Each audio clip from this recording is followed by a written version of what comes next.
اللہ الرحمن الرحیم۔ ایسے آپ نے بہت سارے واقعات سنے ہوں گے جن میں جنہوں نے اپنے ماں باپ کی نافرمانیاں کی تھی اور اللہ نے ان کو اپنے عذاب کے اندر مبتلا کر دیا اور ان کے اوپر آزمائشیں لائی، مگر ان میں سے ایک واقعہ ہمارے سامنے حضرت علقمہ کا ہے، ایک واقعہ حضرت جریج رضی اللہ تعالیٰ عنہ کا ہے۔ بہت سارے واقعات ایسے ہیں کہ جنہوں نے ماں باپ کا کہنا نہیں مانا، اللہ نے ان کو آزمائش کے اندر مبتلا کیا۔ اس سے آگے میں آپ کو ایک واقعہ سناؤں گا۔ اویس قرنی تھا۔ کیا تھا؟ اویس قرنی۔ اویس قرنی ایک ایسے آدمی تھے جن کی ماں گھر میں بوڑھی تھی۔ کیا تھی؟ بوڑھی تھی۔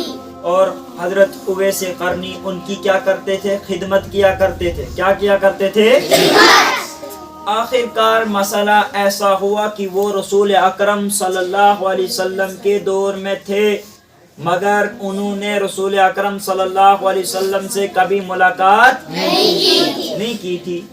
تو اویس قرنی نے اتنی ماں کی خدمت کی تھی کہ اللہ بھی ان سے راضی ہو چکا تھا۔ اس لیے کہتے ہیں ماں باپ کو راضی کرو گے تو اللہ راضی ہو جائے گا، ماں باپ آپ کے ناراض ہوں گے تو اللہ کبھی راضی نہیں ہوگا۔ تو بات ایسے بنی کہ حضرت رسول اکرم صلی اللہ علیہ وسلم اپنے صحابیوں سے کہہ رہے ہیں کہ حضرت اویس سے قرنی سے آپ دعا کروانا۔ حضرت عمر رضی اللہ تعالیٰ عنہ سے کہا، علی رضی اللہ تعالیٰ عنہ سے کہا کہ آپ اویس قرنی سے اپنے لیے دعا کروانا۔ حتیٰ کہ حضرت عمر اور حضرت علی کو اویس قرنی کی دعا کی ضرورت نہیں تھی، بلکہ یہ ایک ہمارے لیے سبق تھا کہ ماں کی خدمت کتنا اونچا مقام دیتی ہے۔ جو اپنے ماں باپ کی خدمت کرتے ہیں اللہ ان کو کتنا اونچا مقام عطا کرتے ہیں، اللہ ان کا درجہ کتنا بلند کرتے ہیں، ان کو اپنے سامنے کتنا پسند اور ان کو کتنے اعزاز سے، کتنے اچھے انعامات سے نوازتے ہیں۔ تو حضرت عمر رضی اللہ تعالی عنہ کو اس بنا پر رسول اکرم صلی اللہ علیہ وسلم نے کہا تھا کہ اویس قرنی سے دعا کروانا، کیونکہ وہ خاص اپنی ماں کی خدمت کیا کرتے تھے، جس کی وجہ سے اللہ کے سامنے جب وہ ہاتھ اٹھاتے، اللہ سے کوئی بات کرتے یا اللہ سے کچھ بھی مانگتے تو اللہ ان کی دعا کو کبھی ضائع نہیں کرتا تھا، اور اللہ ان کی دعا کو ہمیشہ قبول کیا کرتا تھا، کیونکہ انہوں نے اپنی بوڑھی ماں کی اتنی خدمت کی تھی کہ وہ ہمیشہ ان کو دعا دیتی تھی، بد دعا اس لیے کہتے ہیں کہ ماں باپ کی بد دعا سے بچو اور ماں باپ کے ساتھ حسن سلوک کے ساتھ پیش آؤ، اور آپ کو اللہ سے اگر رضامندی چاہیے تو اپنے والدین کو راضی کرو۔